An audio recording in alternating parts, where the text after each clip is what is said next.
क्या बशरा अपनी बहन की मौत का इल्जाम गुल पर लगाएगी? और क्या सरिया गुल को तलाक दिलवाने के लिए बशरा का साथ देगी? ड्रामा के आने वाले एपिसोड्स बेहद ही ज्यादा इमोशनल और दिलचस्प होने वाले हैं। गुल तैयार होकर अहमर से कहती है, अहमर, आज अम्मी की अपॉइंटमेंट है, मैं और इसरत तैयार हैं, क्या आप हमें अम्मी के घर छोड़ देंगे? अहमर नरमी से मुस्कुराते हुए जवाब देता है, ठीक है, मैं अभी तैयार होकर आता हूँ, फिर हम हाला के घर चलते हैं। मगर जैसे ही गुल अपनी माँ के कमरे में जाती है, उसकी आंखें खुली की खुली रह जाती हैं। उसकी माँ बेजान लेटी हो, कोई हरकत नहीं, कोई जवाब नहीं। गुल की रूह तक कांप उठती है। अम्मी उठिए ना, क्या हो गया आपको? मगर बहुत देर हो चुकी होती है।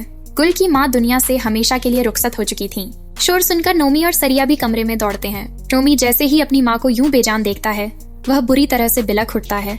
अम्मी, मुझे माफ कर दीजिए, मेरी वजह से आप चली गईं। मेरी उन कड़वी बातों ने आपका दिल तोड़ दिया, मैं बहुत शर्मिंदा हूँ अम्मी। उधर सरिया अपनी माँ को फोन पर खबर देती है, मेरी सास का इंतकाल हो गया है। जब रेस नफीस को ये खबर देता है, नफीस का गुस्सा आसमान छूने लगता है।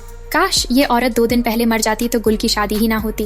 रेस नफीस को रोकता है, कुछ तो शर्म करो, ये वक्त ऐसी बातों का नहीं है। दूसरी तरफ अहमर के अब्बू बशरा से कहते हैं, तुम्हारी बहन अब इस दुनिया में नहीं रही, क्या तुम आखिरी बार उसे देखने भी नहीं जाओगी? इतना सख्त दिल मत बनो कि कयामत के दिन भी अपनी बहन को मुंह ना दिखा सको। ये सुनकर बशरा की आंखों से आंसू छलक पड़ते हैं। मैं जाऊंगी, मैं अपनी बहन का आखिरी दीदार जरूर करूंगी। जैसे ही बशरा गुल की माँ की मैयत पर पहुंचती है, अपनी बहन को देखकर बुरी तरह फूट फूट कर रोने लगती है। गुल दौड़कर आती है, बशरा को गले लगाने की कोशिश करती है, मगर बशरा उसे गुस्से से धक्का देती। दूर रहो मुझसे, मेरी बहन तुम्हारी वजह से मरी है, तुमने मेरी बहन को कभी सुकून से जीने ही नहीं दिया।